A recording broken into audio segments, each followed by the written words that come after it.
Okay, wonderful. Thank you.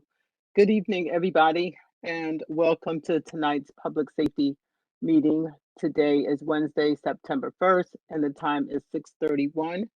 I'd like to call the meeting to order, and I'd also like to recognize everyone on the virtual table or virtual screen.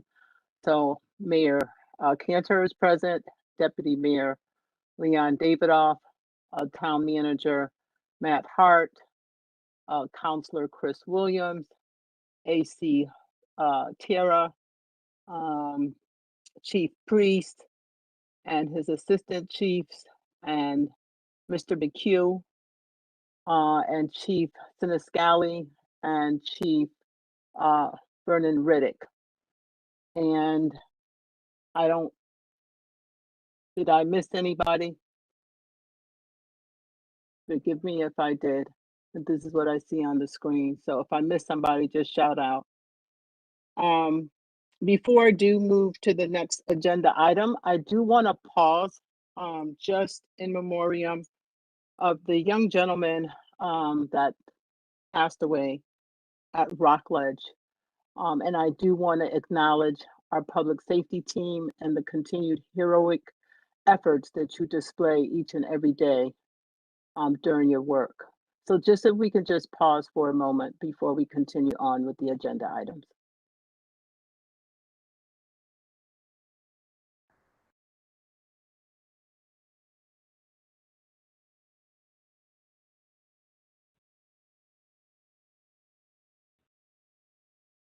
Thank you. And I just want to acknowledge that our thoughts go out to the family during this time of their loss. The next item on the agenda is our minutes from the meeting of 8/12, 2021. I didn't see any errors in the meeting minutes. I don't know if anybody else picked them up. So we can go ahead and accept those minutes as is. Mr. Town Manager. Thank you, Madam Chair. Matt Hart, Town Manager. If the committee could just vote on whether or not to approve them, that's our recommendation. If you haven't noted any errors or corrections. Okay. Do I need a motion for approval? And a second? Second. Okay, all in favor? Aye. Aye. All right, thank you. And I want to acknowledge Councillor Mary Fay, who just joined us as well. So let the record reflect that she is present for this meeting. Thank you, Ms. Blanks. And I look like I may have missed Assistant Chief O'Callahan, so forgive me. All right, so the next agenda item is our fire department efficiency and effectiveness study. So this is basically a continuation agenda item from our last meeting. I know that study was quite extensive as well as very informative. So I'll turn it over to Mr. Town Manager as well as Chief Priest, and I do believe Battalion Chief as well. Thank you very much, Madam Chair. Again, Matt Hart, Town Manager. Good evening, everyone. Thank you for attending tonight's meeting. Yes, we are continuing to work our way through the study. We're also providing you with updates on the work we've done since we received the study a couple of years ago, the improvements we've made, the recommendations that we've followed, and then we want to review the outstanding recommendations as well as our latest thoughts regarding those. So tonight we will be talking about the discipline of emergency management. Very apropos, given what we've experienced over the last several weeks. And we will also be talking about the department's training provision and their good work there. I know Chief Priest has prepared a PowerPoint presentation to help guide tonight's discussion, and we will make sure to provide committee members with a copy of that and load it up within in board docs if we haven't done so already. So I would recommend, Madam Chair, that you recognize Chief Priest next, and we can begin our presentation. Thank you, Mr. Hart. And so I'm going to turn it over to you, Chief Priest, and your team.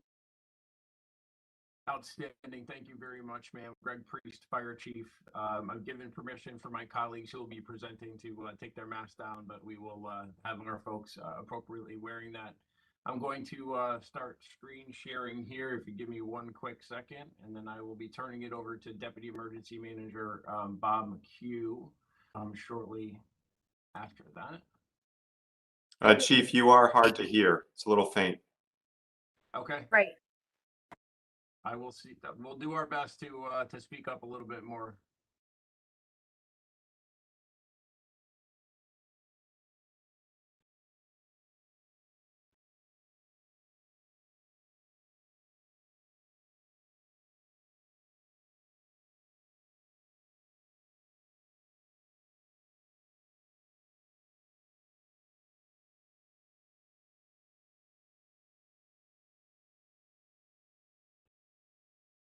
So if all's going to plan, do we see the Fitch workshops in full screen, Mr. Hart? Yes, I We see it. certainly see it. Whoop, sorry. I apologize. We see it. You're still a little hard to hear. Okay.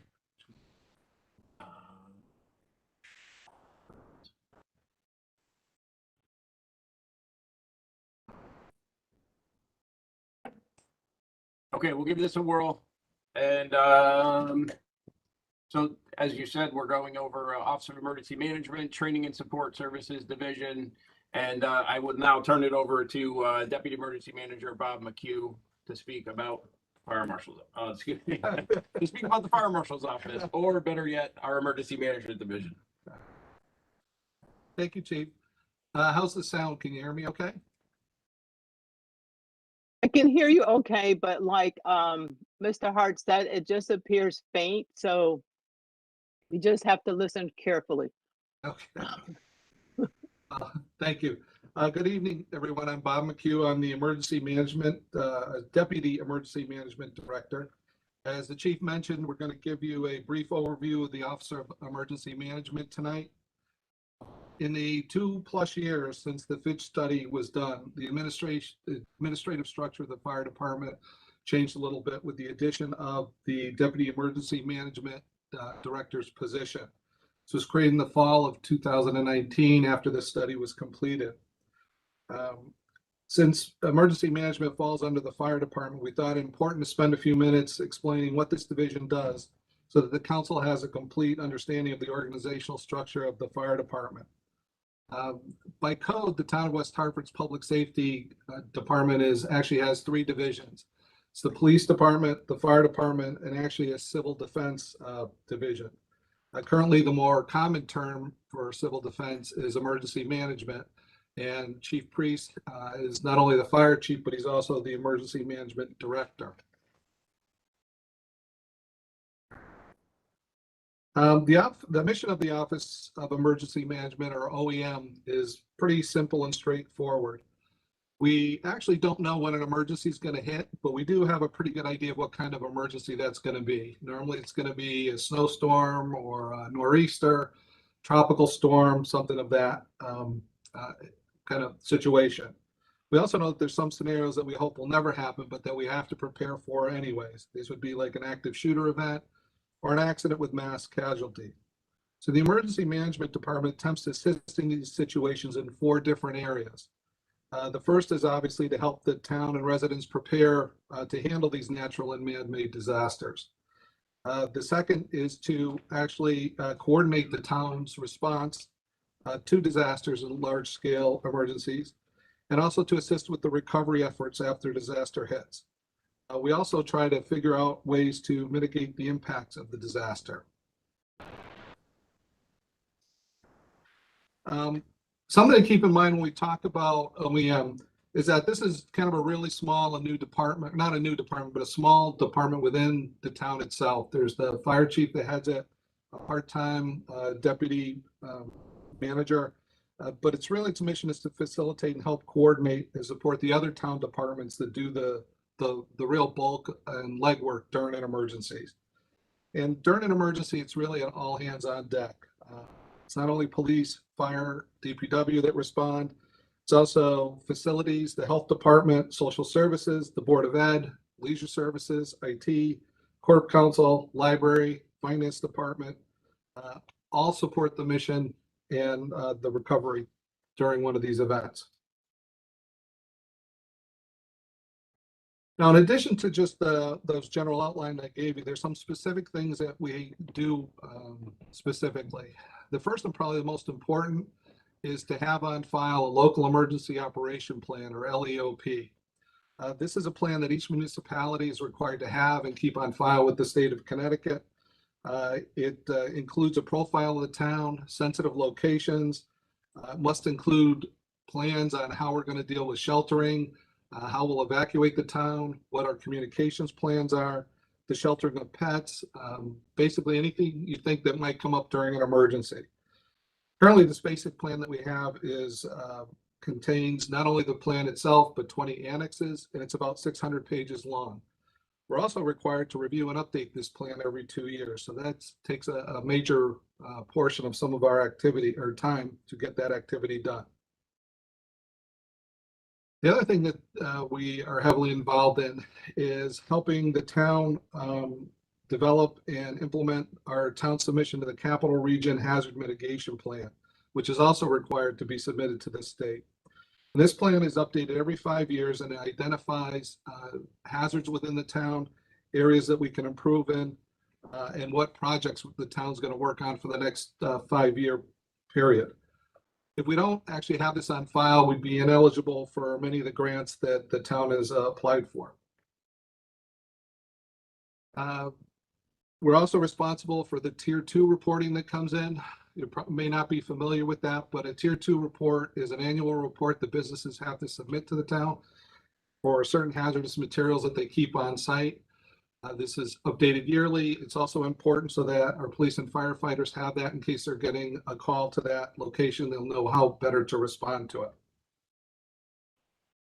I'm sure most of you are familiar with it, is that the OEM office helps set up the EOC, and actually the emergency manager, director, chief priest is actually the person that's in charge of it during an emergency, and he's also the incident commander for townwide events. We've been heavily involved in the reimbursement process for the FEMA reimbursement, both with COVID and the tropical storm last year rather, in August. We're still seeing if we can get some reimbursement for the one that we had last week. Currently, from tropical storm in August of last year, we received back $650,000 back to the town for costs that were expended during the recovery operations on that. We have a great relationship with the finance department and with FEMA in trying to get our reimbursements. We also maintain and keep a special needs registry, which currently has about 400 residents in town that during a long-term disaster may require special assistance. We've used that list extensively during COVID, the initial phases of COVID, to reach out to those folks to make sure they were okay. This is a list that we actually share with the fire department, police department, ERC, and also social services.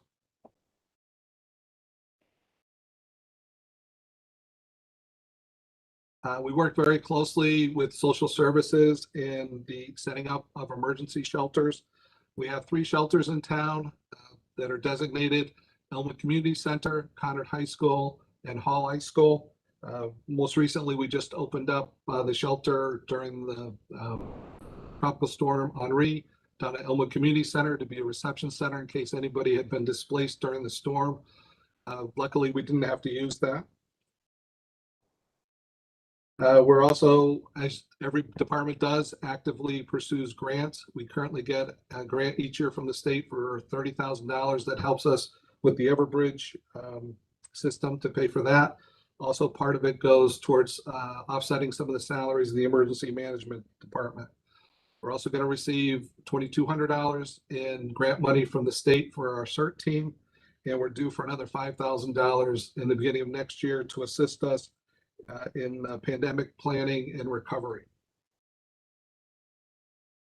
The recovery efforts, as you can imagine, have been very busy for us, especially after the storm that we had last August. The office worked very closely with Eversource, Verizon, Comcast, the Health District, FEMA, Demis, CROG, the American Red Cross. And in some ways, we actually became a bridge towards some of the residents that were having a problem getting service back to their area or getting a wire taken care of. So we've developed some really good contacts within all those companies now to help us try and get residents back online as soon as possible. Preparedness, that's one of the main goals that we're doing within the office. Currently, the best example I can give you for how we're moving forward is the newly reconstituted CERT team. We have 50 volunteers that are on the team. This Thursday, we're going to end up having our final exam for the first 35 to go through the CERT class. They're residents from all sections of town that we're trying to increase the number of people coming in. They've already been involved at the library summer concert series at the park at Eisenhower Park. They had 15 of them lined up to work at the Elmwood Community Center for the shelter this past weekend. We've been assisting social services with Unite CT, so it's really been a force multiplier and really been an assistance to the other town departments. So I'm very proud of that and the work that they're doing.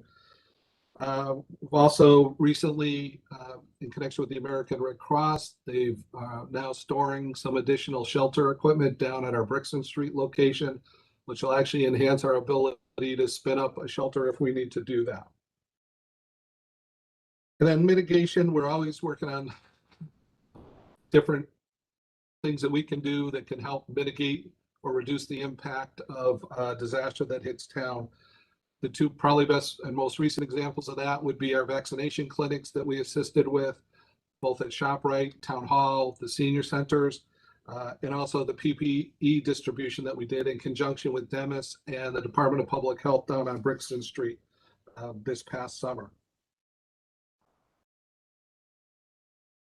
So what are we working on for the future? Well, we want to really strengthen our relationship with the American Red Cross. They've been a huge assistance with us in setting up shelters, but we're currently working with them to update our agreement that we have with them and also to take some advantage of the training opportunities that they can give us at no cost. We're definitely exploring other opportunities to collaborate with outside agencies. We have a great relationship that we've built up over the past year and a half with Demis and CROG. We're planning on a regional shelter drill for sometime later this fall or early next year.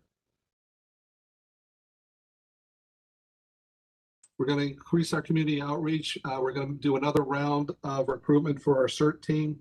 We're also planning on having presence at the town parades and celebrate to get more information out to the community on preparedness. The local emergency operation plan that I spoke about earlier, this presentation, we're going to have that newly updated one down to Demis in the first part of next year. So we've made good headway on that. We've actually been able to increase some support into our planning opportunities within the office. We've had an intern from the University of New Haven Emergency Management Program come in to help us out. We've also been utilizing some of our CERT volunteers to help us with our planning process. I'm actually really excited about. I'm pretty sure it'll pan out. One of our CERT members approached the school, the Board of Ed, to see if we could partner with them to have a preparedness program for high school seniors that are leaving. That would be their capstone project.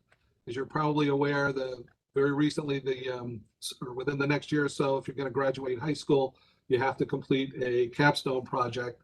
And we're hoping that we might be able to get some preparedness program, maybe a junior CERT team, something like that, that the kids could, or the students could participate in to meet that criteria for graduation. As I mentioned before, when we have a disaster, it's an all hands on deck situation.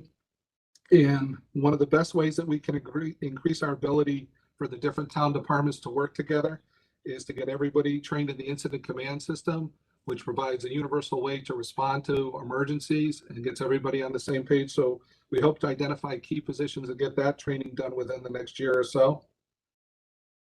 And always we're going to try and get as much grant money as we can into the Office of Emergency Management in the town in general. Yeah, I like to end with this quote because I really think it sums up best why emergency management exists. And it basically reminds us that we almost never know the day before an event is going to happen, that it's going to happen. All the scenes that you see here are local from West Hartford. The top two are from the tropical storm last year that we had. The bottom two are COVID. We had a little bit of warning, but not enough to prepare. So by investing in preparedness, planning, and training before something happens, we can reduce the impact these events cause and minimize the amount of time it'll take us to recover. And the planning and preparing that we do is universal. It can be used in almost all emergency situations, whether we're dealing with a tropical storm or a pandemic. And the role of emergency management, honestly, is just to keep reminding everybody about this. So this is the ends my presentation. Thank you for your attention. I'd be glad to answer any questions that you might have.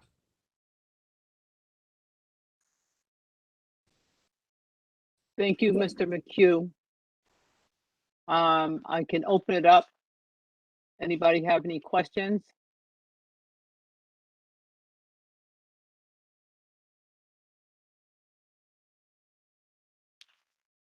No one have any questions? Can you hear me? Yep. Okay, Deputy Mayor Davidoff. Thank you, Chairwoman Blanks.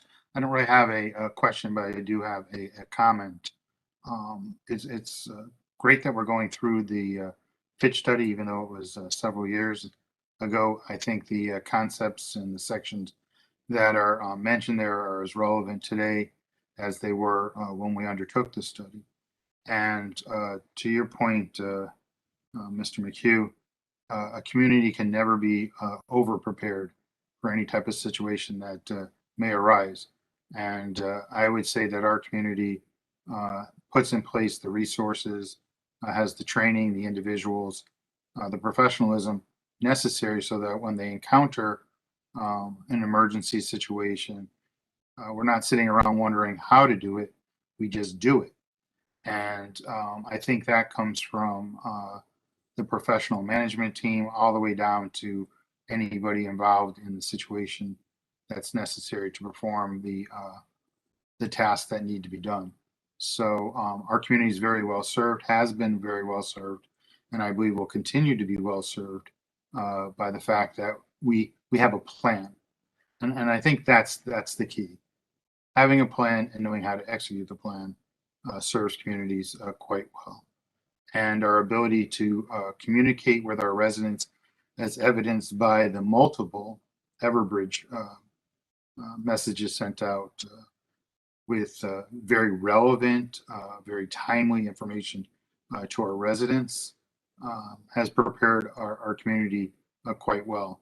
And our mayor has stepped up over the past few months, especially with the number of things that have come in terms of weather-wise, keeping our community updated in, because people have this desire to know. And we don't overuse it. We just use it when it's appropriate and the message is concise and provides instructions and suggestions on how to handle the situation that we're facing. And I think in the COVID situation, having the updates as we did proved even more worthy for our community, that everyone understood where we were, and we were all on the same page. And I think that's really important because emergency preparedness doesn't have any type of political affiliation. It's just basically how do we preserve life and how do we enact safe measures to keep our community protected. So very well done. Thank you. I'm glad that this was part of the Fitch study and we were able to go through the details. We understand the opportunities that will allow us to expand our ability to deliver. I'm excited to hear that the CERT program could reach down to get others, younger people involved. I think it's very important for individuals to give back to the community in some capacity, and this is just another avenue to do that. Everybody has strengths in different places, and this may be something that interests somebody, and they may have the skill set necessary to serve our community. So thank you, Chairwoman Blanks, for allowing me to express my comments with respect to OEM. Thank you. Thank you, Deputy Mayor Davidoff. Councilor Williams, Mayor Cantor has some comments, so I'd like her to go first, and then you may follow. Mayor Cantor. Thank you, Councilor Blanks, Chairwoman Blanks. I appreciate it. I don't want to repeat what the Deputy Mayor said. Much of what I was going to say, and I think back on the approval of the position, and I look back and say, what if we hadn't approved this position? And Bob has done an incredible job, and so many of you don't. I think we don't know when things fall apart. I mean, we don't know when things work well. We do know when they fall apart, is what I'm trying to say. And sorry, I have some background noise and it's a little distracting. But I'm just so grateful that we have such a strong leadership team in place. The coordination, the cooperation, the collaboration, again, builds on, maximizes the work that everybody does, and the true team effort is just has been really important in times of need. So I'm just grateful that we're in this place. We get better and better building on, and a lot of that is to Assistant Chief McHugh for his work. So thank you. Thank you, Mayor Cantor. And now over to you, Councilor Williams. Thank you, Madam Chairwoman. Appreciate it. Thanks for the presentation, Mr. McHugh, Chief. I just had one question about the emergency response issue. Sorry, that's my son. I know part of, particularly as of late, when we've had some emergencies that perhaps were unforeseen, our emergency response system was stretched a little thin because the public was maybe calling 911 when that was not the best avenue for it. I'm thinking about the flooding basements a couple of weeks ago. And so I'm wondering if part of the emergency response future is to sort of inform the public about when contacting emergency personnel is appropriate versus not appropriate, because it was my impression that the town was, you guys were being stretched a little bit thin in terms of what was be responded to versus not really first responder occurrences. And so you get my general question there, I hope. Sorry, I was distracted for a moment. Thank you. Thank you, Councilor Williams. How is my microphone, Chairwoman Blanks? Are we a little better? We changed some settings. There we go. So a little bit, you still sound faint, but that's okay. Just project, and you seem to be doing that okay. Through you, Chairwoman Blanks, to Councilor Williams, thank you for the opportunity to answer that question. So in a storm type situation, we obviously have a very high call volume coming in there, and we try and differentiate between what a 911 call is and what should come in through the routine lines. Obviously, 911 is reserved for something that is deemed to be like a life-threatening emergency that we would want somebody. So in terms of the lower acuity calls of like flooded basements, we would ask that those come in through a routine line so that we can appropriately triage them and place them. There will be a response, but it may be a little bit more delayed as we respond to the emergency situations. Now, as far as moving forward into the future, as part of Deputy Emergency Manager McHugh's presentation, he alluded to some more community outreach. And one of the ideas and projects that we're working on is having some emergency plans available, or some very quick action guides available to our residents about certain types of emergencies that they may be able to pull off of our website. Forgive me for going to an old employer, but UConn has something called Seconds for Safety, but it's a very brief introduction on a particular problem and some of the action steps that a resident might take to prepare themselves for that.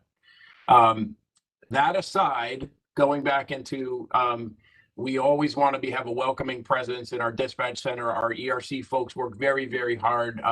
They fall under Chief Riddick's area. I have nothing but highest of praise for them, especially when they're handling hundreds of calls. Hopefully I've got the answer to that. I'm not sure if Chief Riddick wants to weigh in anymore on that. But hopefully I got your question there, Councillor. So back to you, Chairman. Thank you, Chief Priest. Councilor Williams, do you have a follow-up? I mean, I appreciate that. I guess my concern was just that it was my impression that maybe the public was overusing 911 in recent, and I don't know if that's the trend or not. But if so, it does make sense that you would do this outreach that you're describing, Chief, and I think that's a really useful utility, because I do think that the residents of West Hartford are inclined to inform themselves with public resources, particularly those that are available online. So I think that would be effective. And so, yeah, you responded to my question. I appreciate that. Thank you. Thank you, Chairwoman. Thank you, Councilor Williams. Chief Riddick, did you have anything that you wanted to add, or were you all set? I'm all set. They did a great job covering everything. Thank you. Okay, were there any other questions or comments for the chief and his team and the Fitch study? Okay, I don't see any, so I just have a few comments. I'm not going to repeat what was said, but I just want to say great presentation. Thank you, Mr. Q, Chief Priest, and Chief O'Callahan. I love your out-of-the-box thinking. I love the fact that you are incorporating our youth, and not only that, but really reaching out to the board and allowing them to do something significant in terms of a capstone, part of their capstone project, and looking at something substantial, because all too often I'm hearing that, and especially during this era, that we're struggling with employing people, and that a lot of our kids are, usually just on one path, and we're not really offering them a variety of things to do. And many of them may feel pressure to go into higher education, although that may not be what they want to do. And I think this is a great way to introduce them to other fields and to show them this is just as exciting as, academia. And I'm not knocking academia, because I'm a strong supporter, but I do feel that it's important to offer, to give them some other options. And this is a perfect way to do that.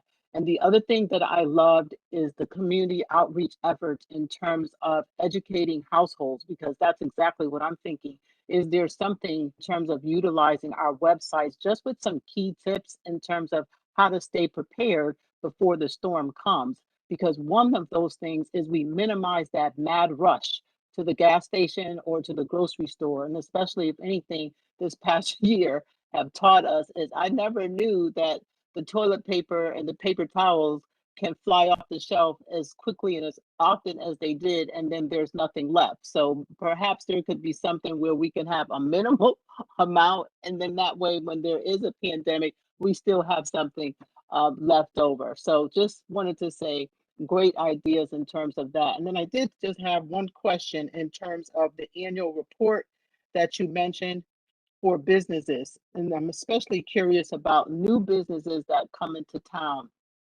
How are they aware that a report does have to be submitted around their emergency preparedness? Because I think that's excellent.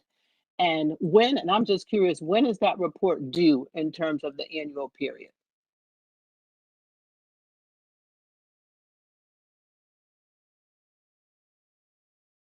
Yeah, actually that comes in, actually we just kind of finished up the last period. It tends to come in, I think, around the end of spring, beginning of summer, and it's an EPA requirement. So those businesses are aware of that when they come in. So we haven't really had any issue with compliance. If anything, it comes in, it's a big stack of paper every year. We've got to figure out how to do it electronically. Yeah, and save our trees. Thank you for that. Okay, if there's nothing else, we'll move on to the next agenda item. Oh, And that Madam would Chair, be- I'm sorry, Matt Hart, Town Yes, Manager. Mr. Hart. We actually had a part two to tonight's presentation. Oh, okay. I'm sorry. That's So we'll okay. continue on with the part two.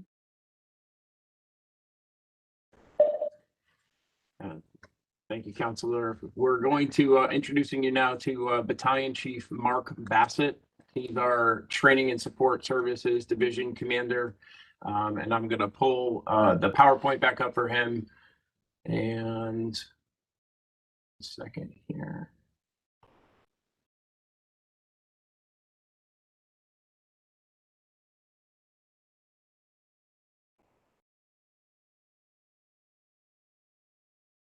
All right.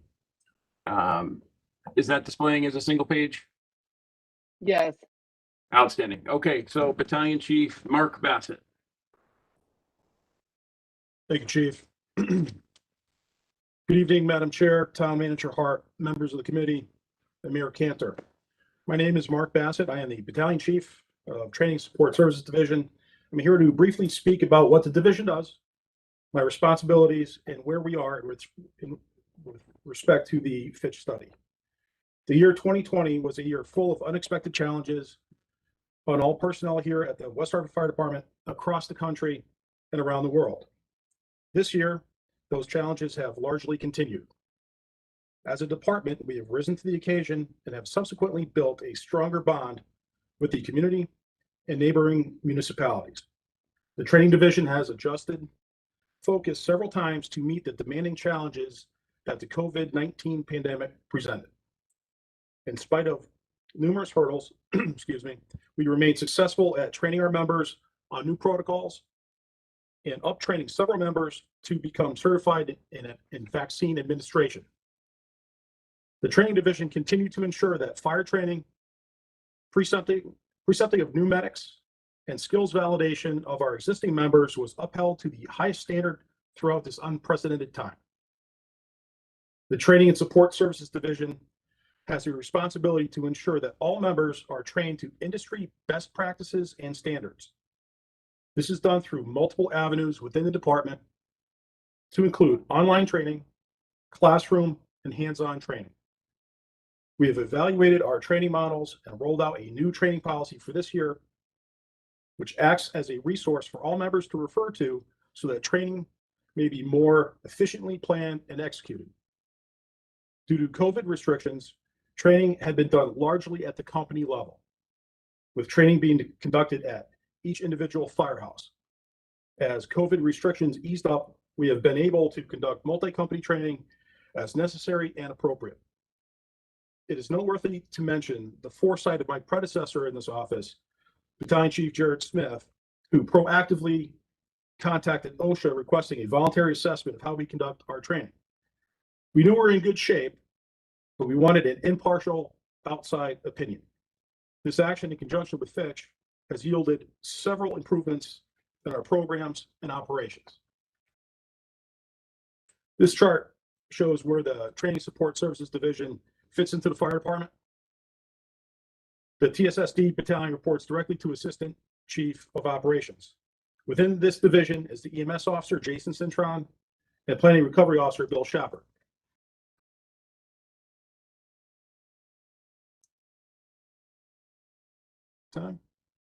Major duties and areas of responsibility for the Training and Support Services Battalion Chief include identifying training requirements and needs, administer and supervise the training program, administer and supervise the emergency medical services program, administer and supervise personnel assigned to training, including restricted duty personnel and interns, provide for the general logistical support and planning functions of the fire department, which consumes the bulk of my time, supplement operational responses as necessary or as requested by an incident commander or chief officer. And of course, other duties as assigned. In short, the Battalion Chief of Training and Support Service Division is an organizer, not a teacher, and a person that simply doesn't say, sorry, that's not my job description. Types of training needs. Currently, we are responsible for the onboarding of every new hire, regardless of status. We have ongoing OSHA compliance training as outlined in the company level training program. That's relative to hazmat, confined space, hazard communication, fit testing, etc. With respect to promotions, we take an active role in training. We are responsible for Apparatus Operator Academy and support training and testing necessary for driver candidates to acquire a state of Connecticut CDL. New education tools are presently being onboarded and a training plan established. Training and support services is pleased to report relationships with West Hill Auto, Elmwood Auto to provide cars for education training free of cost. In the year 2020, the average training hours per month were 1,254 hours, which averaged out about 16.9 hours per member. In the year 2021, so far, the average for the first half of the year has increased to 1,669 hours per month, roughly 22.5 per member. Training topics covered and with respect to all hazards mitigation are too many to list. The major disciplines that training maintains responsibility include, but are not limited to, firefighting, emergency medical service, apparatus operator or pump training, company officer and leadership, and specialty skills such as hazardous materials, technical rescue to include vehicular rescue, rope, confined space, and cold water. It is noteworthy that the apparatus operator or pump operator classification is one of the most technically intensive positions within the department. Candidates will literally spend hundreds of hours preparing for the position.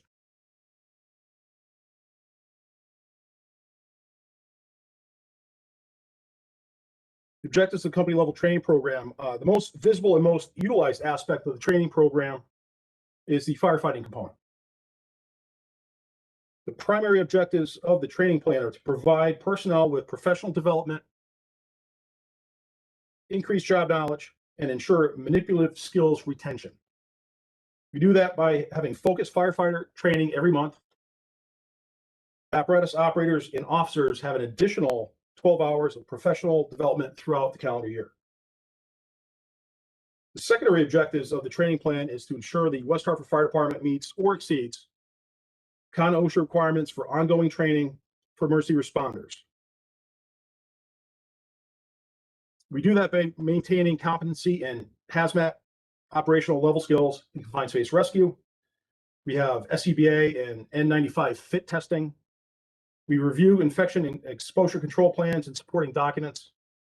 There is ongoing officer development through a combination of online training and formal leadership development by shift commanders, online safety training in support of relevant OSHA standards.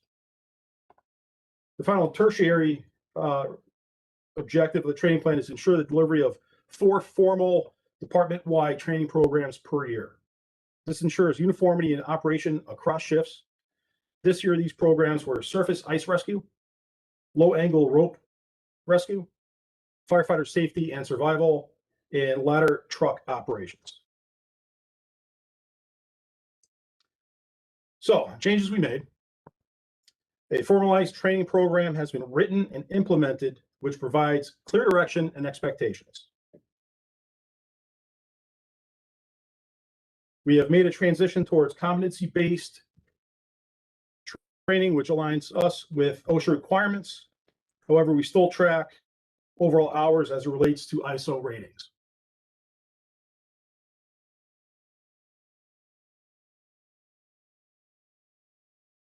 Lastly, we conduct training through a mixture of online classroom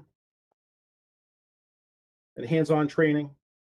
As stated earlier, COVID restrictions have had a significant impact in how we deliver content. We are sensitive to those requirements and adjust accordingly.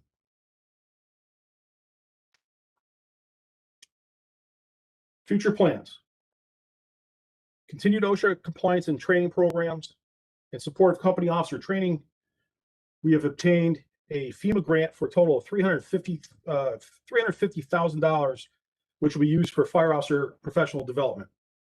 The classes that are included in this grant are Instructor 1, which is 48 classroom contact hours covering adult learning styles, communication, understanding performance objectives, evaluation, and methods of instruction. The second class that's offered under this grant is Fire Officer 1, which is 96 contact hours. And that's a comprehensive course designed to strengthen a new and aspiring officer's supervisory and leadership skills.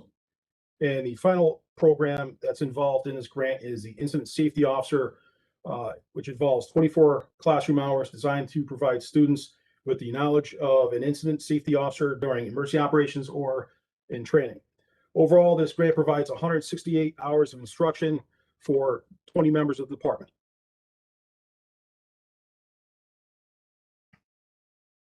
Lastly, I would like to say we conduct training through a mixture of online,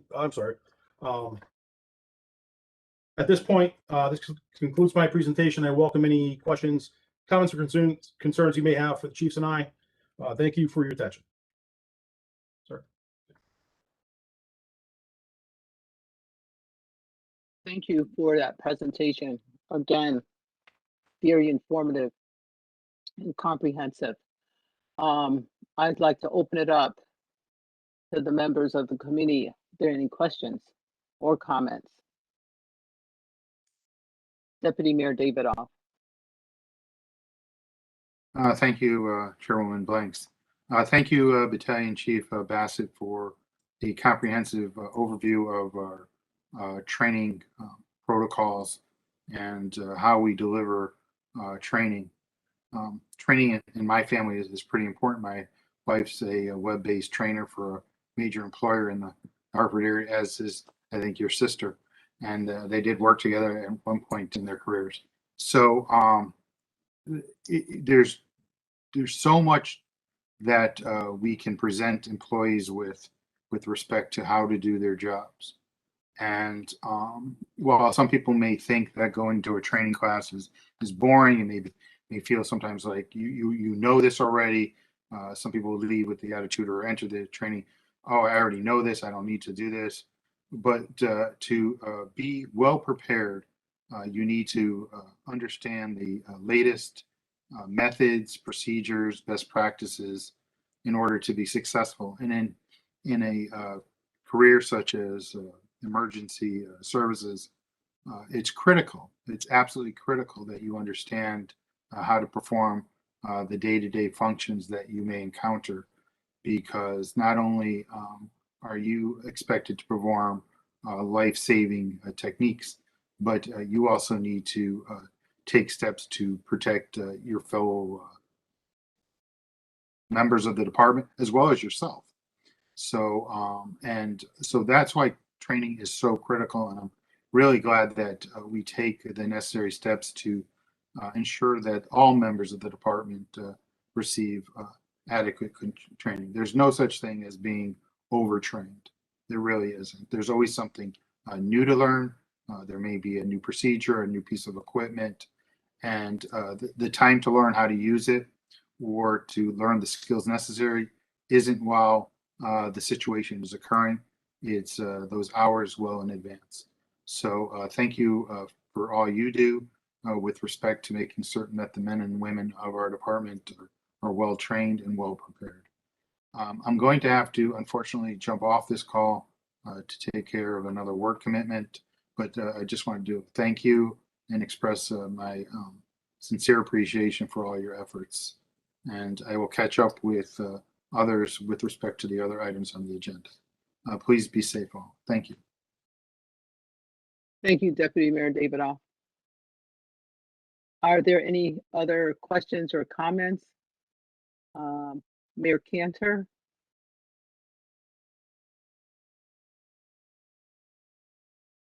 Sorry, no, I just, again, appreciate it, and I'm very impressed with the grant. Congratulations on that. Thank you. Thank you, Mayor. Any others? Councillor Williams or Councillor Fay? Okay. I'm good, right. Ms. Blanks. Thank you so much. Okay, thank you, Councillor Fay. And Mr. Hart. Thank you, Madam Chair. Matt Hart, Town Manager. Thank you, Chief Bassett, for your good presentation. A question to you, Chief Priest, perhaps Chief O'Callahan as well, and a reminder for the committee. Part of the work we're doing at the Brixton Street complex, we're going to be upgrading that very important training facility we have there. We have a small fire tower and building located there. Maybe Chief Bassett, Chief Priest, you can talk just a little bit about the importance of that facility and how it's met our needs over time and how we're looking to improve it.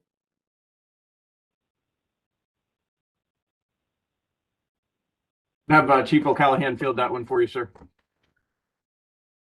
Good evening, Hugh O'Callahan, Assistant Chief, West Hartford Fire. Sir, the training tower has seen better years for certain, but every day we're using it, still trying to find the bright side. Chief Bassett just recently, under the direction of Chief Priest, went down and did some upgrades to it, cleaned it out, make sure it's usable still. We are in the process of onboarding our new people, so we're still using it constantly. And we are looking to see what other departments are doing with their training towers moving to the future. So when we do our upgrade, we're going to be able to not only tie it in with state-of-the-art training, but also make sure we continue to get our ISO points to make sure our insurance rates stay low in town, to see if there's other training we can use, not only locally, but regionally, to maybe invite other departments in, or the police department, or how else we can use the structure, not just looking at it one dimensional for the fire department. We're looking to see if there's other ways we can use it as well. So we're thinking about that now. We haven't put it on paper yet, but we're getting pretty close to that. Does that answer your question, sir? It does, thank you. And just a reminder for the committee, that's one of the reasons why this Brixton Street project is so important to us. Obviously, the primary need for public works and facilities, but the fire department relies on that facility, and then we have the police indoor shooting range at the lower level. Thank you, Chief. Thank you, Mr. Hart. Anybody else?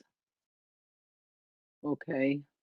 All right, and I just want to say to you too, Assistant Chief Bassett, very good presentation. And I'm a firm believer of continuous training, because you never know when it's going to come in handy. And not only that, but sometimes we're trained with all of the tools. And so when we're doing it, it's easy. But when that incident strike, we may not have the tools, and we have to rely on the information that we received and be, what do I want to say? Have to rely on just our hands and what's around us.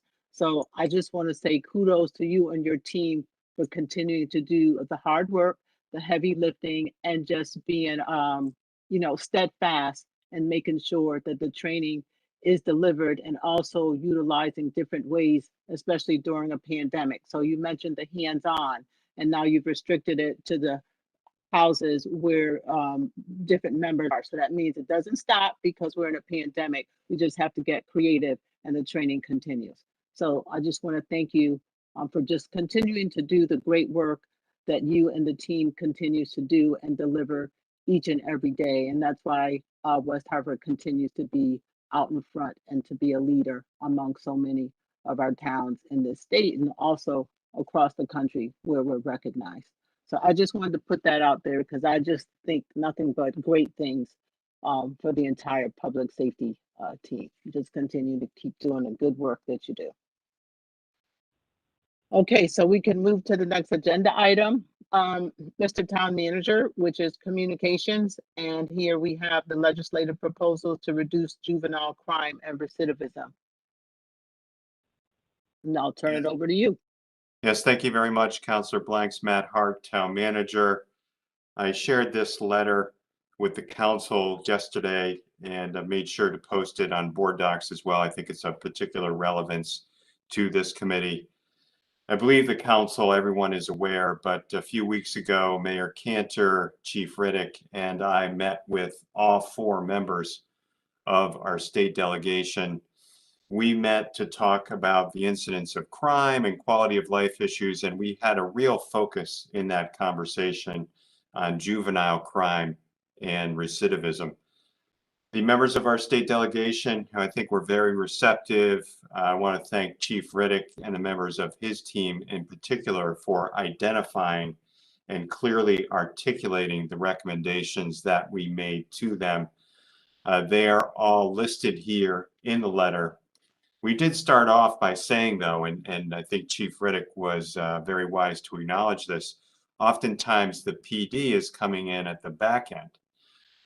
You know, we're reacting to crimes and things that have happened, and you know, the state, particularly when we're dealing with juveniles, what more can we do to address the systemic causes that lead to crimes committed by juveniles? So we did acknowledge that at the start, and there are a number of recommendations here in the letter. I don't know if you've had a chance to read it yet, but let me just quickly touch on them. We talked about freezing the age criteria for youth to be considered a juvenile. We talked about establishing more serious consequences for repeat offenders, including utilizing an ankle bracelet or some other tracking device. And importantly, related to that, if indeed the state is going to mandate that, we need the resources to actually track people. And Chief Riddick noted how in recent years, with cutbacks at the state level, we have unfortunately lost many of those staff resources. Number three, and this is very, very important, we talked about increasing the maximum number of hours that public safety officials, police departments can actually hold a juvenile. Right now it's at 6 hours, looking to increase it at least to 24 to give them more time to connect with a parent or a parental custodian, maybe DCF if necessary. Number four, we spent some significant time talking about juvenile detention centers and reestablishing the protocols that we used to have in place that would allow our officers to bring individuals to those detention centers without an actual order to detain. Related to that, we talked about the loss of the New Haven detention center and the gap that is created and how helpful it would be to reopen that facility and provide other alternate programs. The next item, and the state already, actually, they've made some recent progress on this. This would be to permit more information sharing between police departments, information sharing of juvenile arrest records.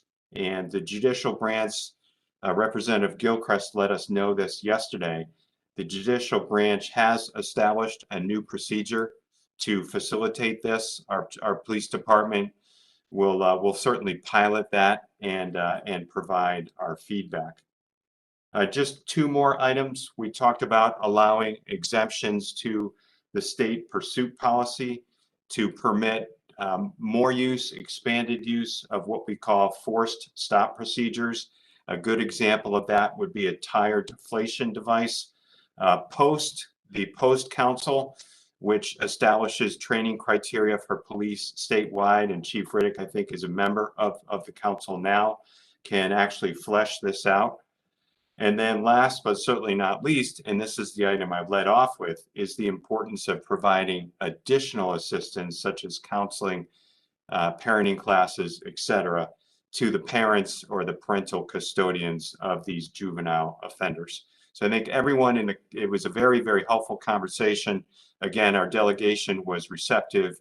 Our understanding is that the General Assembly has formed a bipartisan, bicameral committee to look at these issues. We want to make sure that we presented these proposals to them in writing following our meeting. I would pause here, Madam Chair, and ask Chief Riddick or Mayor Cantor if they wanted to add any comments to my overview. Thank you, Mr. Hart.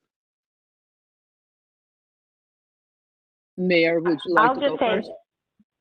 thank you so much. Matt did a really, really comprehensive job in describing the meeting and summarizing it. And the delegation is very interested in helping and listening, which I think is the most important thing, on what is needed to help curb and to really benefit not just the safety of the communities throughout the state, actually, but also the lives and the health and well-being of the juveniles who are committing really troubling offenses. So again, I really great progress that the Judicial Department actually already established that information sharing, which will give the police an important tool. But thank you very much. Thank you, Mayor. Chief Riddick, would you like to weigh in? Chief Riddick, nothing much to add. The town manager did an excellent job summarizing. I just would like to thank him and the mayor for assisting the PD to have the audience with the legislators and to provide that information and to have the venue. So I appreciate that opportunity. Thank you. Thank you, Chief. Thank you, Mr. Hart, for that presentation and the information that you also shared with us in the council. So I would say more to come. May I ask a question, please? Yes, Councillor Fay. I'm certainly. sorry. You have the floor. I'm sorry. Yeah, I'm sorry, Ms. Anderson. You were probably going there. I apologize. This is a issue that is very, very near and dear to my heart, and I'm very passionate about. And I must tell you all that I spend about Councillor Fay, you're breaking up a little bit of my time. You're breaking up a little bit. Okay, I apologize. I'm going to put my picture.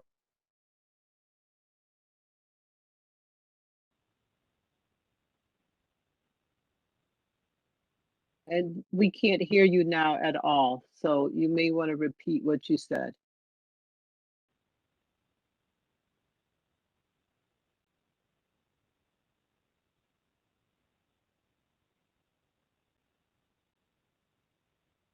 Councillor Fay, can you hear me? Because we can't hear you. I can hear you. Hold on one second. It's okay. Hold on one second.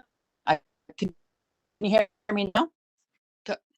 I can hear you now, but you are starting to come in and out. Really, really sorry. Can you hear me now? Yes. Okay, I apologize. Must be the weather. This is an issue that I'm clearly passionate about, and I have probably gotten more input and calls on crime and what's happening in our town. And I appreciate everything. And this is not an accusatory statement by any stretch. But how do we engage folks? People tend to see the solution as being kind of obvious. I don't want to say simple. All right, can you hear me? Oh my God. So Councillor Fay, I know you have some important information, but it seems like when you get to that important piece, that's when you're cutting out. Hey.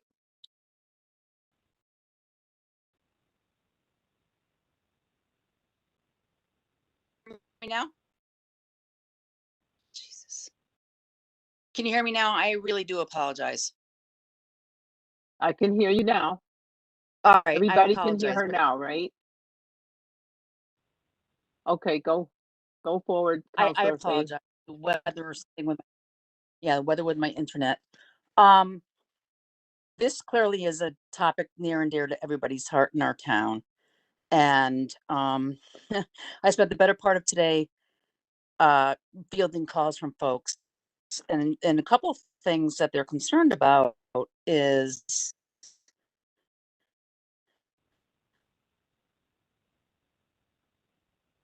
okay, we just lost you again. Dorita, are you on? I don't know if you have any suggestions.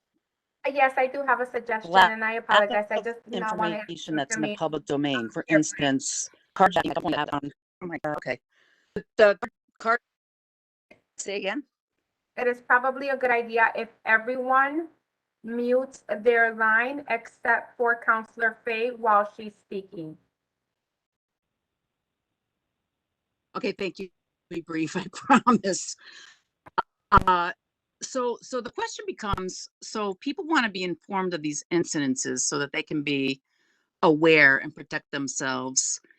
And there's a general feeling that there's information and we're not being completely forthright or transparent in some of these things. For instance, the carjacking on Friday, didn't hit our beloved paper weha.com until Monday. And I think somebody called them to make sure that Ronnie published this.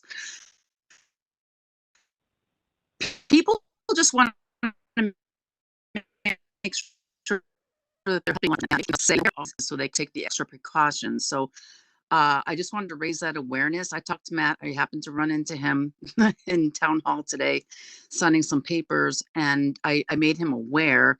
I do not have permission to put this person's email forward because people are fearful. And another person, a teacher, actually contacted me and are very worried about coming forward and expressing their concerns because they're of their job. So I just want to make sure that maybe you guys aren't really hearing all the people's concerns because there's a reluctance, A, to bring them forward, and there's a fear for retribution, B, and then C, they don't feel that we're being very transparent with what's really happening in our town and public safety. And I remember this from our debate last election cycle is a number one issue of people and our leadership in this town. So I just want to bring that forward. Once I get permission, I will certainly reveal the sources. I just can't right now, and I understand the fear. And it's really too bad in this day and time that we have people scared of putting forward their thoughts and input. But that's the world we're living in right now. So let's try to be as transparent as we possibly can with incidents. Let's make sure they're newsworthy and people know how to protect themselves. And let's support our public safety, first responders, fire and police, and other officials as much as we can and support them the best we can. So it's part of a question and it's also a comment. So thank you, Ms. Blanks. And I apologize for the internet problems I seem to be having. Thank you. Thank you, Councillor Fay. Mr. Hart, you may respond. Thank you, Madam Chair. Thank you, Councillor Fay, for your comment and suggestion. I have been discussing this issue with Chief Riddick. He brought it to my attention. I think we want to revise how we're getting information out to the public somewhat in cases like this. Historically, we always want to be very mindful of the victim and protecting their privacy to the extent possible.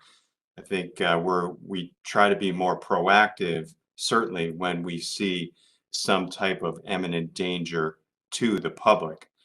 But also in the past, I think our practice has been to wait for a request from a member of the press. And we want to revise that format somewhat so that we're being more proactive and getting the word out to the public using social media and other channels. So, Madam Chair, I'd like to call on Chief Riddick, who can elaborate on my comments and explain in a little better detail. Thank you, Mr. Hart. Over to you, Chief Riddick. Hi, good evening. Chief Riddick speaking. Yes, the town manager and myself have had several conversations regarding this matter. With the public, it's tough for us. And I'm going to give you an illustration in a second. But you have to balance the right to know, right, versus the right to privacy to an extent for the victim. Sometimes we get it right, sometimes we don't. And in addition to that, there's changing the focus and changing our view and our actions going forward, which the town manager and myself are in 100% lockstep. We're just going to bring it out there, and whatever happens, happens. That's just the way what the public wants. We have no problem with that. But I want people to know there are times when we're not going to do this. And it's a risk. It'll be my call, and I'll be responsible for those situations when I make a decision not to provide information. And I'll give you a quick illustration of what occurred in my former job. We had a situation where the sexual assault that occurred at a park. Tough call. Had conversations with my superior. We made it a very difficult decision not to notify the public. And the reason why we did that, we thought it would impair our ability to catch the perpetrator. And we thought we had a small window that if we did not put this out here and flood the area with resources, we might have an opportunity to catch this individual. Long story short, it worked. We were able to put some what we call dummy victims out there, different parts of the park, observations, and this gentleman made a play at one of our decoys, and it worked. We had a DNA hit, we got a confession, and we had an arrest. We got a very violent person off the street. It was one of the rare occasions where it was in the daytime, and it was a stranger abduction and a sexual assault. And I will tell you, as a husband, as a father, as a brother who has a sister, that was a tough call. It really, really was. And, you know, I did a lot of prayer, a lot of soul searching, that we were doing the right thing. So that's a really extreme illustration of sometimes where you have to make that call and an effort. And so the flip side is if we publicize it a lot, put everything out there for that short window, we would spook the individual and we would never have that opportunity unless he struck again somewhere else and we get lucky with a DNA hit. So I hope that provides some information on some times we might not do this in the future. And again, with this last incident, we did try to not put the information out there for the sake of the victim. As it turns out, she put it on Facebook herself. And then we put the news release on shortly thereafter. But going forward, and except for those rare examples, we will be putting it out more quickly.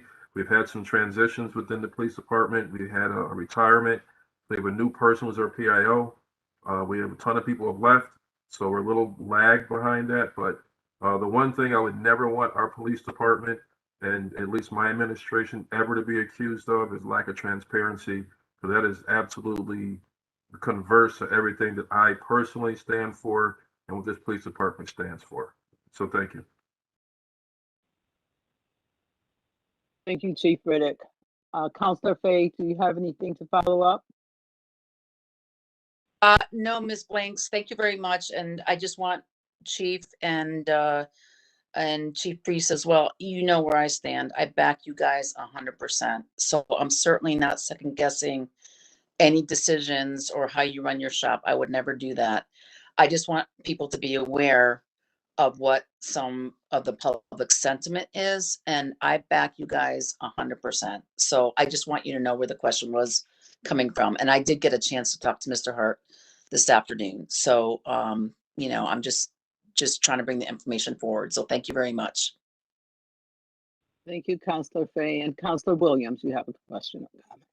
Madam Chairwoman, excuse me.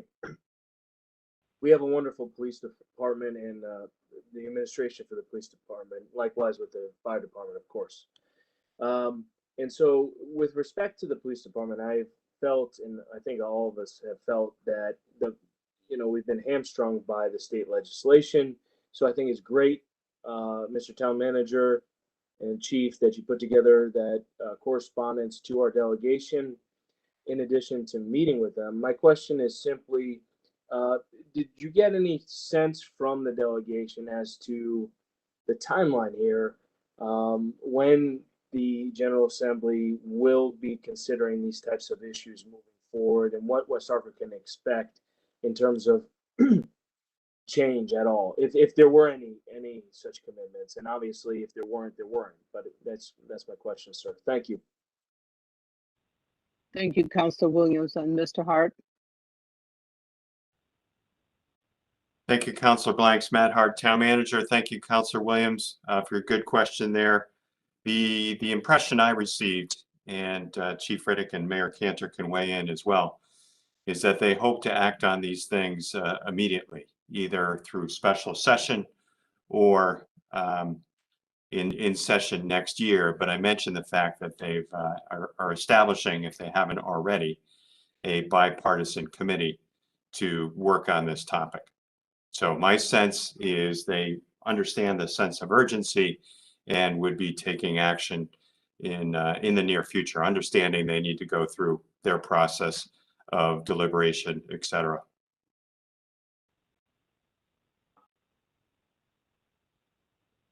Thank you, Mr. Hart. Anything further, Councilor Williams? No, you're all set? Okay, all right, so, This is Mayor Mr. Hart, Cantor. nope, go on, madam. So sorry, Mayor Cantor, so sorry. Chairwoman Blanks. No, I really, I spoke with actually a couple of our delegation today, and the expectation is they will be going into a special session, and this will be one of the topics. So just to reiterate. Thank you, Mayor Cantor, for that information. Chief Riddick. Chief Riddick speaking, and in addition, this is bipartisan. You know, I've had discussions with actually, let me check my checks, the Senate Republican office, members with them too. So I consider that something good at the state level, that it's not a D versus R, and we hope it doesn't, you know, delve into that. But so I'm encouraged by that. So we'll see. So I think that's a great opportunity for both sides to work together, and we might see some fruitful change. Thank you, Chief. I just want to acknowledge all the great work that the entire public safety team is doing. You know, your job is to battle the crimes and emergencies and to save lives. So it's all mixed in. But what I love about what each and every one of you do every day is that you're the utmost professional people that go out and do the work that is expected of each and every one of you to do. And you do it with pride, and you make sure, like you said, there's no R's and there's no D's when you're trying to protect the public from either these nuisances or these people who just want to do harm to others. And when you're called upon, you know, you and your team, you show up every day and you show up quickly to protect those in our town. And I just want to acknowledge that, because all too often, I don't think that you get enough of that. And I just want to send that message to you and your team members to say just thank you from, you know, the bottom of my heart, as a taxpayer, as an elected official, as a parent, that you are really protecting and serving your community. All right, so I'm going to go to the next agenda item. There's nothing else left on this agenda to speak to, and that is staff reports. And I believe Chief Priest, you're up first. I know you and Chief Riddick, you guys go back and forth. It must be a personal thing, but it's your turn to go first.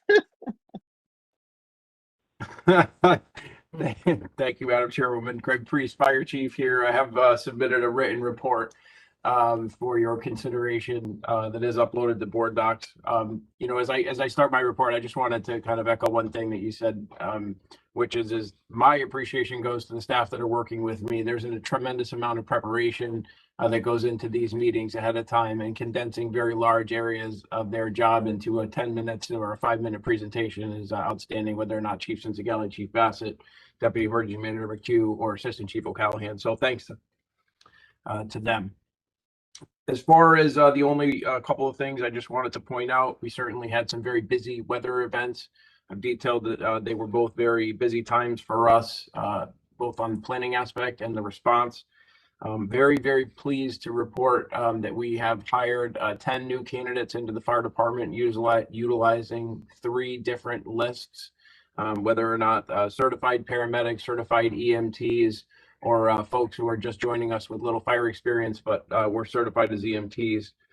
That is our eligible candidate pool was significantly larger. We conducted numerous interviews, and very pleased that of the 10 candidates that we hired, they're coming to us with a wide variety of skills, experiences, and backgrounds. And we did provide some information to Ronnie on WeHod.com, so there's a little bit more about that hiring process as well.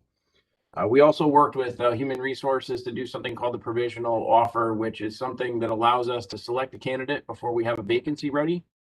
But this is critically important for us as we source paramedics in the future. So we're already looking at candidates who are in paramedic school. We've identified some who are ready to be hired as soon as we have a vacancy and they're completed. So this is a good forward-thinking initiative that we're pretty proud of and appreciative of the town manager's support and HR's support of that as well. And beyond that, I think everything else is in my report. I'll be glad to field any questions if you had any of me. Thank you. Thank you, Chief Priest. Do we have any questions for the chief? Okay. All right. So I think we're over to you, Chief Riddick. Hi, Vernon Riddick, Police Chief, and I'll echo the same sentiments as Chief Priest. There is an enormous amount of work that goes in just to submit this information and have these presentations. And when you have good people around you to make you look good, because Chief Priest and myself get thrown in front of the cameras or whatever the case is, that's part of our job.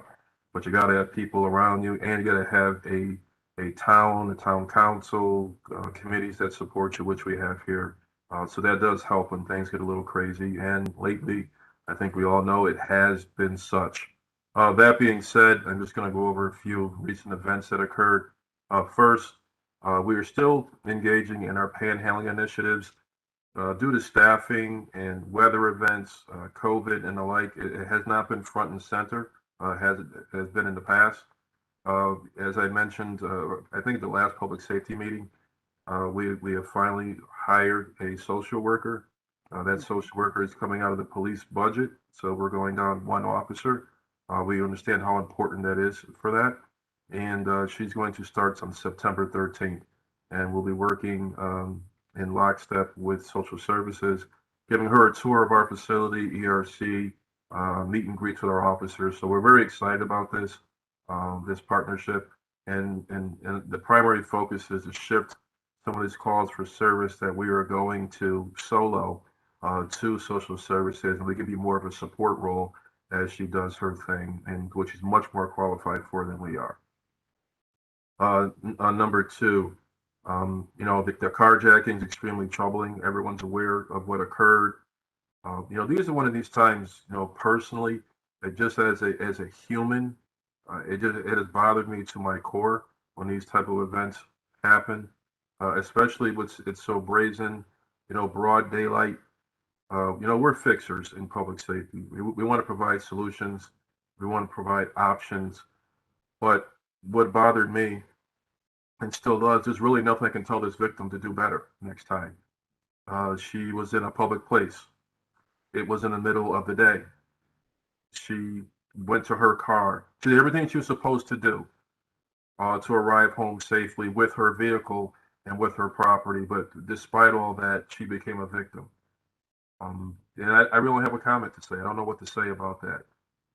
But I will say that the good thing is our response time, because that area is a important area and there's been a lot of activity there. We actually had an officer right around the corner from the post office in the parking lot across from Whole Foods, and arrived on that scene once the call came in about 26 seconds, which is remarkable.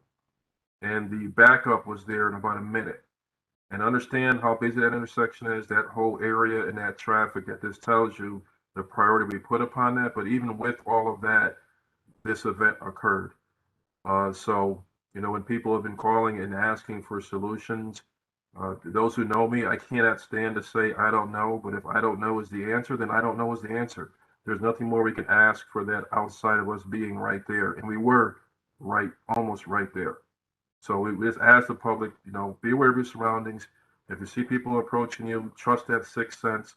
Continue to look around. Get away if you can. If you're outside the vehicle and they ask you for anything, just give it to them. If they display a weapon, it is not worth your life to protect your property. As far as investigative efforts, they left in the Genesis. The vehicles recovered in Bloomfield. It was actually good video, but the perpetrators had masks on their face and a hoodie. They jumped to a VW. That VW was used in crimes in Rocky Hill. Was seen in Hartford committing crimes, so they were all over the place. As a follow-up to that, We had the Hartford Police Department helping us, the Regional Auto Theft Task Force. We had the FBI Violent Crime Task Force, in which we have a member. Statewide Narcotics, in which we have 2 individuals as part of that, which is a member, out there trying to catch a break and find this individual. How do I say this? To let you know what we're up against, that same day with the Rocky Hill video, there was a Porsche that was carjacked. And on Facebook Live, the perpetrator, without a mask on, is driving up and down the highway. I'm not sure if it was Route 9 or 84 or 91, on the highway, in the Porsche, flying back and forth, holding a gun, and then putting it down, holding up a magazine, laughing, trying to engage the state police or anybody else in a pursuit, understanding and knowing that he's in a Porsche, and our likelihood of catching him is slim to none. But when you have people that brazen, that bold, that callous, who don't care about human life or even themselves, it makes things difficult. We will continue to go forward.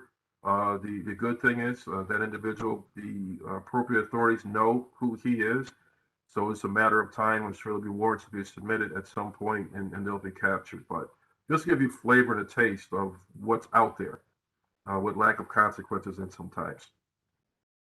On August 23rd, we state police had a hit and run in the area of exit 43, 44, and we located a firearm, a 9mm firearm, and a purse in the area of 465 South Quaker Lane. There were no hits on it. It wasn't stolen. So that investigation is ongoing. The state police were notified, and we took custody of that weapon.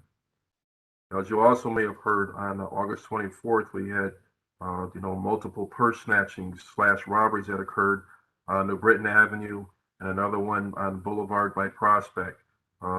Contemporaneous with that, these events were also happening in Hartford, so we suspect it was the same crew that was running around.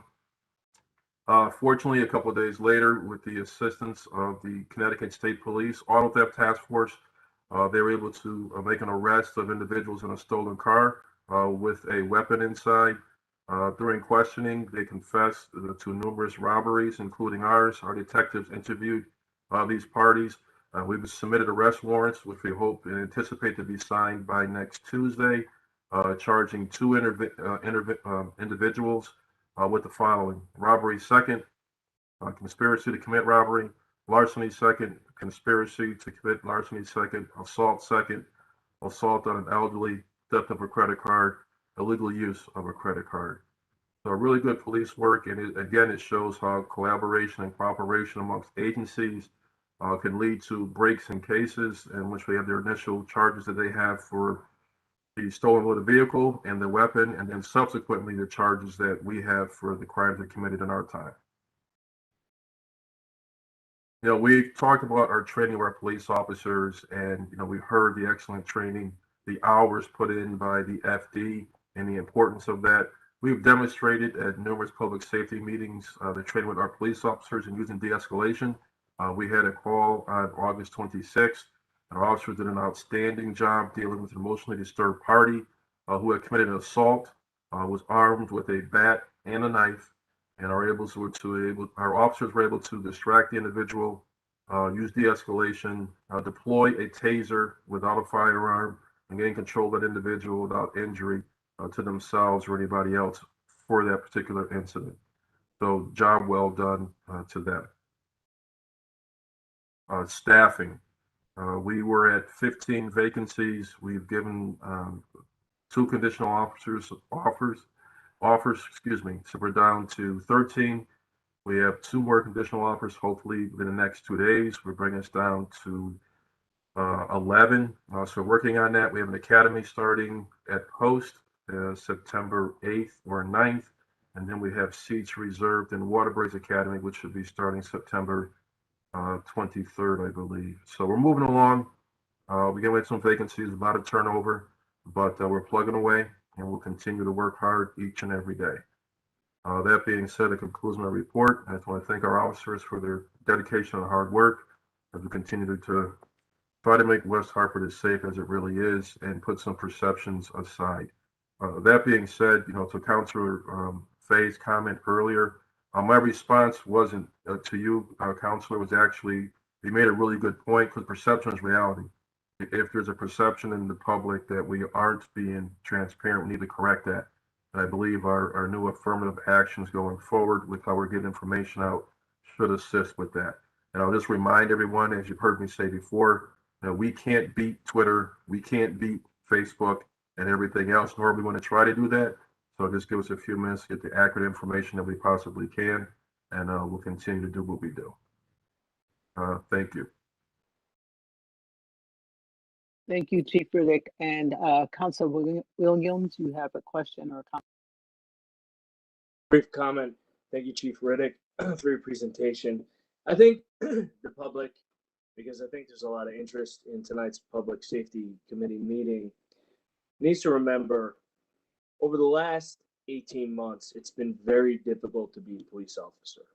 There's been very little positive feedback to being a police officer. And now we have an escalation of crime in West Hartford, and it's foreseeable, and our own police chief foresaw it 18 months ago. And at that time, he said that we needed relief from the state delegation. And it didn't happen, and we've had the escalation that he foresaw. And so I think it's really important that the public thinks about the cause here. And the cause is not the West Hartford Police Department, in my view. We have an opportunity, the state, on a bipartisan basis, as you say, Chief, to fix what I think is a problem here in the escalation of the crime. But I do not think the West Hartford Police Department is responsible at all. And I think moving forward, we have a very good police department, and it's going to continue to work to protect the public. I think the important issue here is locally that we stop the escalation of crime here. So I thank you and the department for your service, and of course, firefighters and all public safety employees here in town. But I think it's important to remember that it's been a very hard 18 months for the police department. And locally, our police department can only control so much. They can't control society, and that was a big issue for the last year. And now they can't control what the state delegation does. So it's incumbent, I think, upon not only Mr. Town Manager, not only the Chief of Police to talk to our state delegation, but also the public. If you have concerns about the limitations that our public safety has, that's predicated upon limitations set forth by the General Assembly, reach out to your legislators. They're responsive. Send them emails, call them. And I think that would go a long way towards remedying the issues that we see in front of us. So I just want to add that, Madam Chairwoman, and thank you again. Thank you, Councilor Williams. Appreciate it. Anybody else have a question or a comment for Chief Riddick or Chief Priest?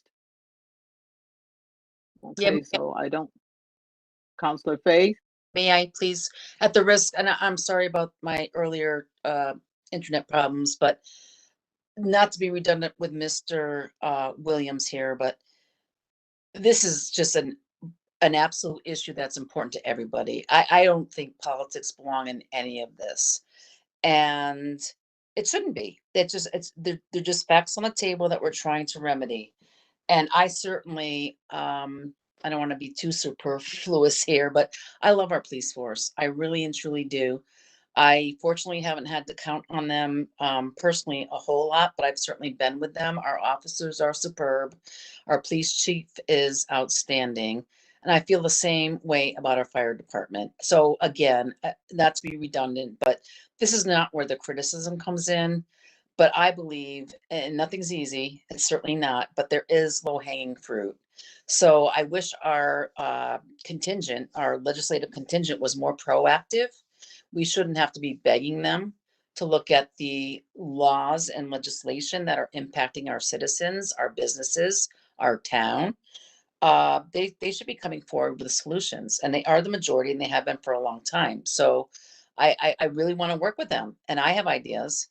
But let's get the conversation further, that it's back and forth, that it's not just us coming in to ask for things, because to the earlier point, it's not just West Hartford. I think we feel it acutely here because we're a very important town, a top town, but it's in others too. So I do acknowledge that, and I do want to really give our forces here, both fire and public safety officials and the police, kudos. I think you gentlemen and women are outstanding.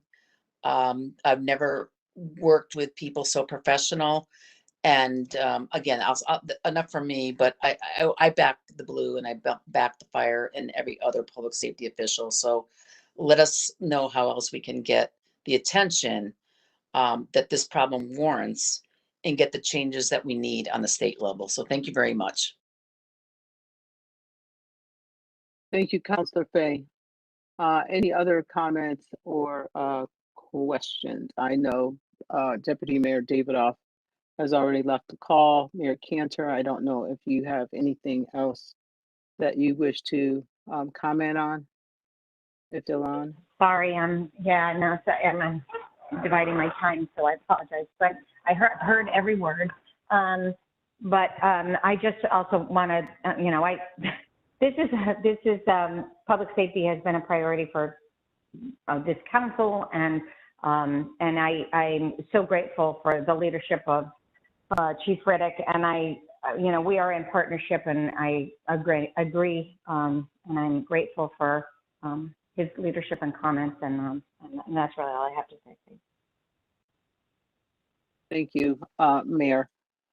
So I'll close this out, but with one final thought that I have is because I'm very appreciative of Chief Riddick as well as Chief Priest in terms of their collaboration effort. I think that's key because it's not just West Hartford, and you reach out and you work with the other public safety organizations. And I think that is the key in catching these perpetrators so quickly. So we hear about the crime, and it's totally understandable that you cannot reveal the investigative efforts, but it is revealing of how quickly you are able to put your tools to work and catch these perpetrators that will, try at best to, cause upheaval and harm to innocent people. So, I send you all the praise because you share with the council and you share with the committee what you're doing. We see the importance of the training because that doesn't go unnoticed. You have to continuously be trained and stay trained so that you can catch these people at a moment's notice, and also be able to be open to collaborate and put all of your resources together collectively so that we eventually catch these people with minimal harm to others. And so I just want to acknowledge that because I think you're doing a great job in terms of protecting us. So with that said, I want to say, look at, is there anything in terms of other business for the agenda tonight that we wish to address? Mr. Town Manager? Thank you, Madam Chair. Matt Hart, Town Manager. We do not have any other agenda items. I'd like to thank the chiefs and the other member of the team for their excellent reports this evening and presentations. I'd like to thank you, Madam Chair, and your colleagues on the committee, and Mayor Cantor for your participation, your leadership. I would emphasize that the progress we've made in emergency management is in many ways attributable to your leadership and your support for our proposals to build and enhance that division. And I think we can all see the good results of our collective efforts there. And then lastly, I do want to once again thank the members of our state delegation. Thank you for giving me time to review the letter we sent to them this evening. Again, they were very receptive, and I have found them in my my time here to be very responsive on any issue. So thank you again, everybody, for a good meeting. Thank you, Mr. Hart. So I will entertain an adjournment at this time. May I have a motion to adjourn? So moved. And a second? I'll second. All in favor? Aye, meeting adjourned. Have a good night, everyone. Stay safe, stay healthy. See you next time. Thank you.